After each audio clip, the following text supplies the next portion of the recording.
نحمده ونصلي ونسلم على رسوله الكريم اما بعد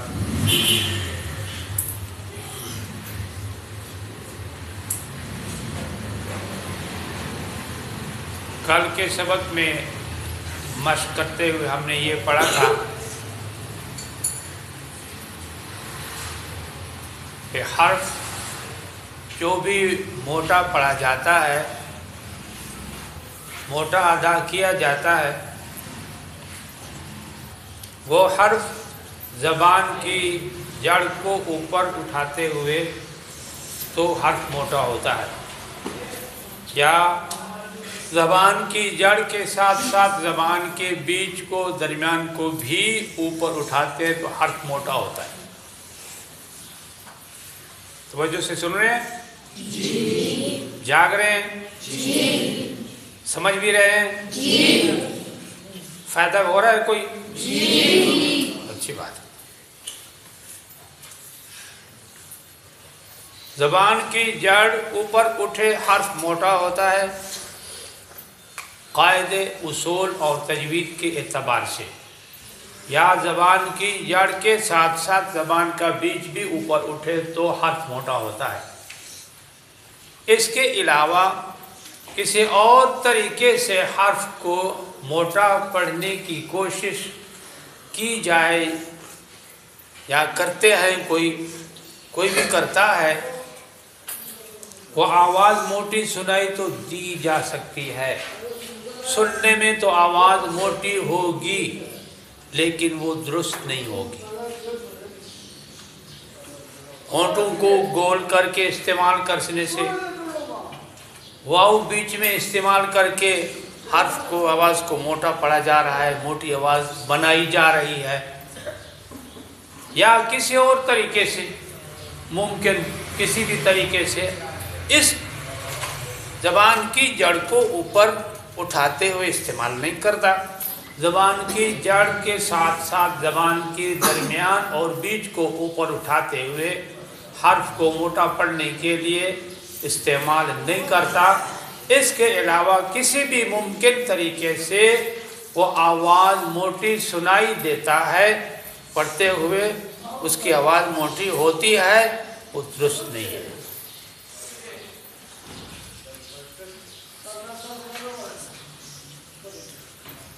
وہ درست نہیں ہے، آواز موٹی ہے، سنائی دے رہی ہے، وہ کسی اور طریقے سے منہ کو استعمال کر کے آواز موٹی کر کے سنا رہا ہے،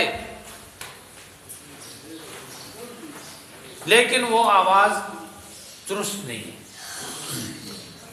صرف آواز موٹی زبان کی جڑ کو اوپر کی طرف اٹھانے سے، یا زبان کی جڑ کے ساتھ ساتھ زبان کے بیچ کو بھی اوپر اٹھاتے ہیں تو حرف موٹا ہوتا ہے۔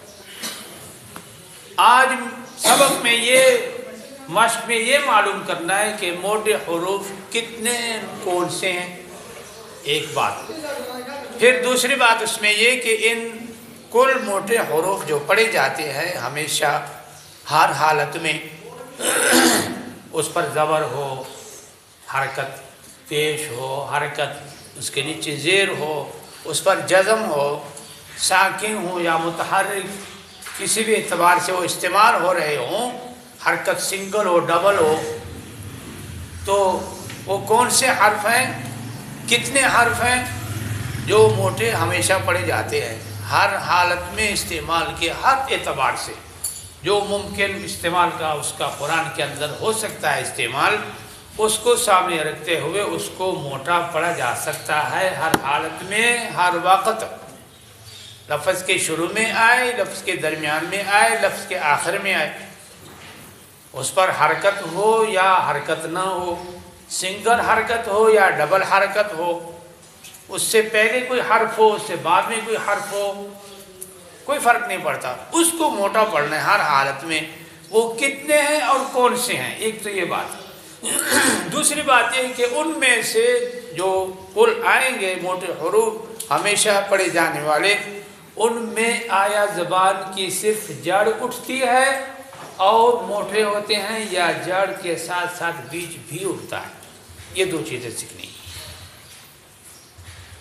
وہ حروف کل موٹے گنتی کے اعتبار سے جو ہمیشہ پڑھے جاتے ہیں وہ ہیں 7. کتنے ہیں؟ 7 ہیں جو ہمیشہ ہر حالت میں استعمال لفظ کے شروع درمیان آخر کے اعتبار سے حرکت ہو یا نہ ہو، ساکن ہو یا متحرک ہو، حرکت سنگل ہو یا ڈبل ہو، جس ممکن صورت میں قرآن میں استعمال ہوں گے تو وہ ہمیشہ موٹے پڑے جائیں گے. وہ کتنے ہیں کل؟ 7. کتنے ہیں؟ 7 ہیں. 60 نہیں ہے، 7 ہیں. ہاں کوئی 60 نہ کہہ دینا. سین الف لمبی تا 7. 1 2 3 4 5 6 7. 1 2 3 4 5 6 7. گنتی میں گڑبڑ نہ ہو جائے نا. کوئی کہ میں 60 سنے ہیں، وہ 60 تو کل نہیں ہے. تو نے کیسے 60 سنے؟ 60 تو حروف کل نہیں ہے جو استعمال ہوتے ہیں قرآن میں. جس سے قرآن بنا ہے وہ 60 نہیں ہے، تو 60 کیسے موٹے ہو گئے؟ 7 ہیں گنتی میں. 8 سے پہلے جو عدد ہے 7، 6 کے بعد جو عدد ہے 7، اس کے اعتبار سے ہے 7 کل حروف جو ہمیشہ موٹے پڑے جاتے ہیں. ان میں سے 4 حرف ایسے ہیں کہ 2 کی شکلیں آپس میں ملتی ہیں. 4 میں سے 2 کی شکل ملتی ہے، دوسری 2 کی شکل بھی ملتی ہے، صرف نقطے کا فرق ہے. ایک ہے صاد، دوسرا اس پر نقطہ ڈالیں گے بن جائے گا غاد. یہ 2 ہوں گے. اسی طرح ایک ہے تو پر نقطہ ڈالیں دوسرا بن جائے گا غا. یہ 4 تو آسان ہوں گے. صاد، غاد،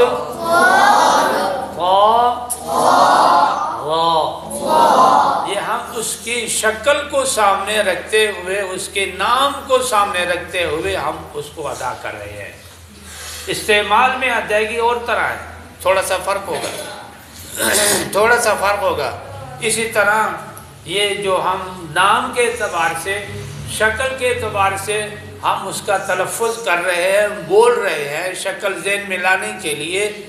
یہ استعمال میں اسی طرح نہیں آتا. استعمال اور طرح کا ہوتا ہے اور شکل کو سامنے رکھتے ہوئے، اس کے نام کو سامنے رکھتے ہوئے ذہن میں شکل لانے کے لیے اسی طرح بولا جاتا ہے. صاد، غاد،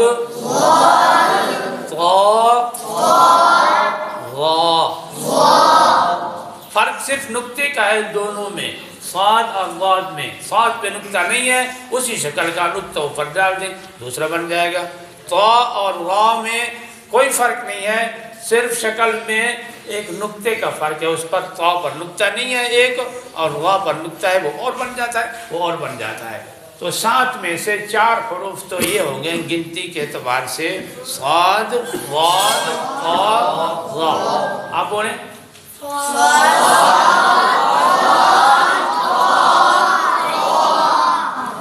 اب ساتھ ہی یہ سمجھ لیں تو آسان ہوگا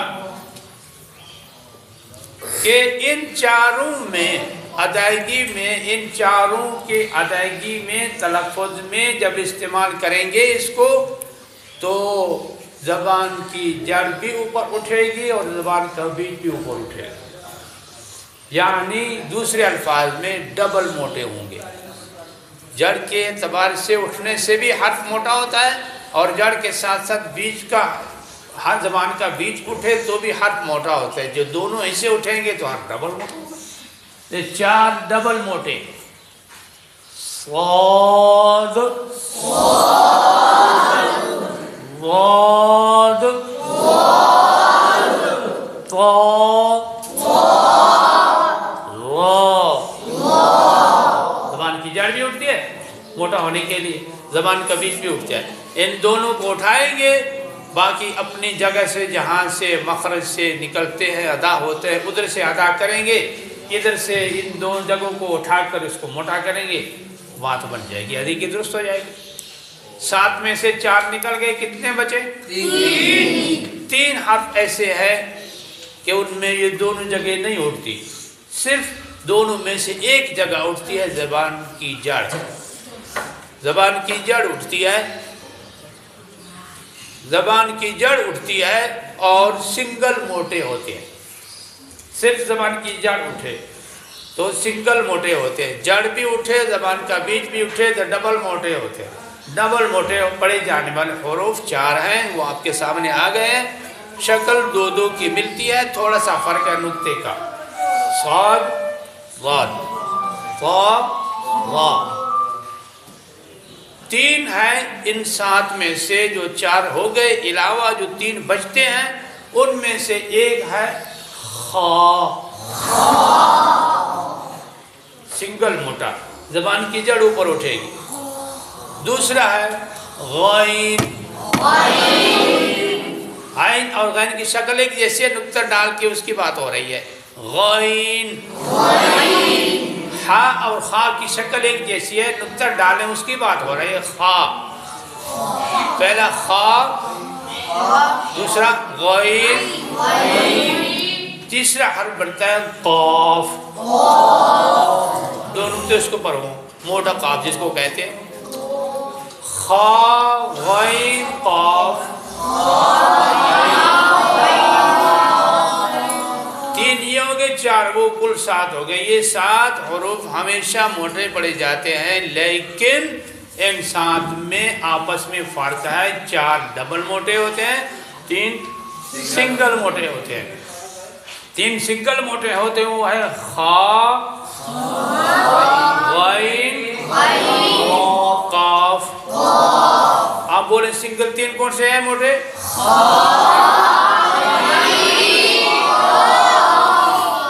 اسی ترتیب سے یاد کرنا، ترتیب نہیں بدلنی، خا غین قاف۔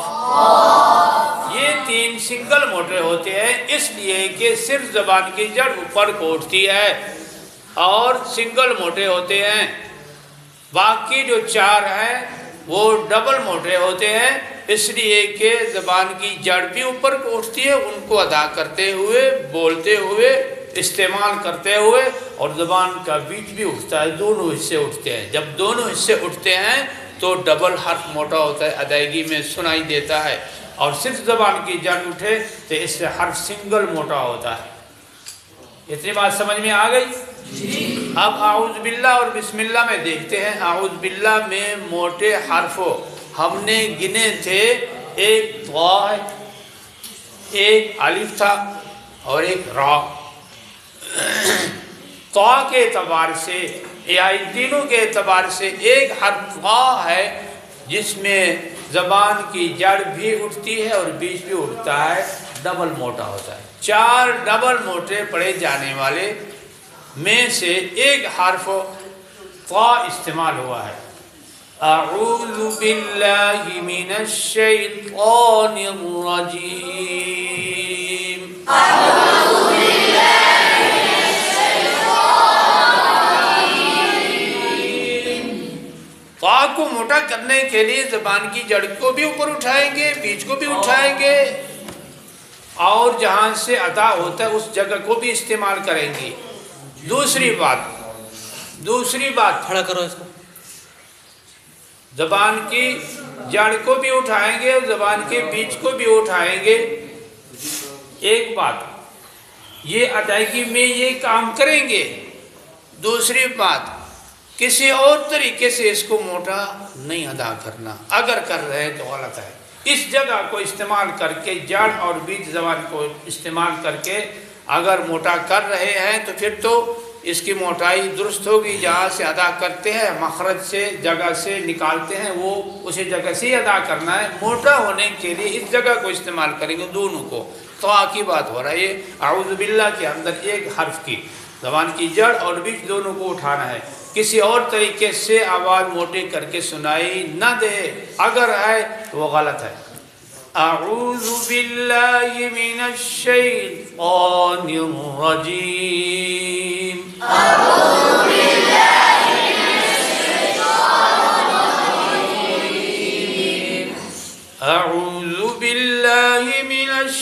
الشيطان الرجيم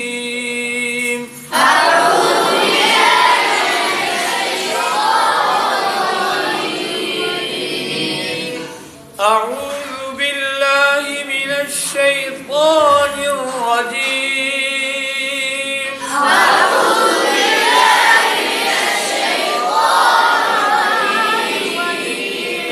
أعوذ بالله من الشيطان الرجيم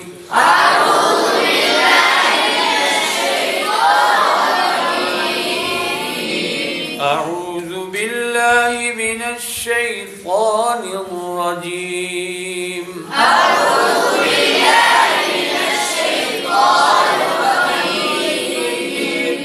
أعوذ بالله من الشيطان الرجيم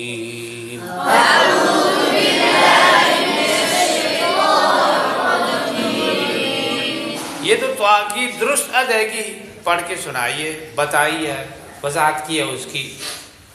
اور اسی جگہ پہ اگر ہم دعا کو ہونٹوں کو گول کر کے استعمال کر کے ادا کریں گے، اعوذ باللہ من الشیطان الرجیم، یہ غلط ہوگی. اتنا تو پتہ چلے گا آپ کو نا، اس طرح کی ادائیگی غلط ہوگی. اور دوسری اعوذ باللہ من الشیطان الرجیم، واو کو ساتھ استعمال کرتے ہیں، توان الرجیم یا تون الرجیم، یا اور کوئی ممکن طریقے سے ادا کرتے ہوئے آواز کو موٹا ہو کر کے سنا، اس کی سنائی دیتی ہے، وہ غلط ہوگی. اتنا تو پتہ چلے گا آپ کو نا کہ طا کی ادائیگی میں جڑ بیچ دونوں اٹھتے ہیں، زبان کے موٹا ہوتا ہے. کسی اور طریقے سے وہ پڑھ رہا ہے تو غلط ہوگا. اسی طرح آپ نے اس غلط طریقے سے طا کو ادا کرنے سے بچنا ہے، اور جو آپ کو تفصیل سے وضاحت سے بیان کیا ہے کہ طا کو ادا کرتے ہوئے زبان کی جڑ بیچ دونوں کو اوپر کو اٹھا کر پڑھنا ہے. اس کی بار بار مشق کریں گے، بار بار پریکٹس کریں گے، بار بار پڑھیں گے. ان دونوں باتوں کا لحاظ کر کے اس طریقے سے بچنا ہے اور اس طریقے پر عمل کرتے ہوئے اس کو ادا کرنا ہے، تو آپ کے تلفظ میں وہ درستگی آئے گی، صحیح ہوگا، اور پڑھنا اس کا صحیح سمجھا جائے گا، اور اسی پر آپ کو اجر اور ثواب بھی ملے گا. حرف ٹھیک ہوگا تو پھر آپ کو کچھ ملے گا، حرف ٹھیک نہیں ہے تو آپ کو کچھ نہیں ملے گا. جس جگہ پہ جس کو جیسے پڑھنا ہے وہ ٹھیک ہوگا، اس کی ادائیگی، اس کا پڑھنا، تو پھر آپ کو اجر و ثواب ملے گا. اگر اس جگہ پہ جس حرف کو استعمال ہوتا ہے اسی طرح جیسے پڑھنے کا حق ہے اسی طرح نہیں پڑھیں گے، جس جگہ سے نکالا جاتا ہے، ادا کیا جاتا ہے، اس کو نہیں استعمال کریں گے تو حرف ٹھیک نہیں ہوگا اور آپ کو ثواب کچھ نہیں ملے گا، ٹائم ضائع ہوگا. آپ محنت کریں گے، مشق کریں گے، پریکٹس کریں گے، جو طریقہ درست ہے اس پر عمل کریں گے، جو اس کے غلط پڑھنے کا طریقے اس سے بچیں گے، خود بھی بچنا ہے اور دوسرے کا سنیں غلط طریقے سے اس کو بھی نشاندہی کرنے کے یہ اس طرح ہے، اس طرح ہے، آپ کو اجر و ثواب ملے گا. اللہ تعالی عمل کرنے کی توفیق عطا فرمائے. ما علینا الا البلاغ المبین.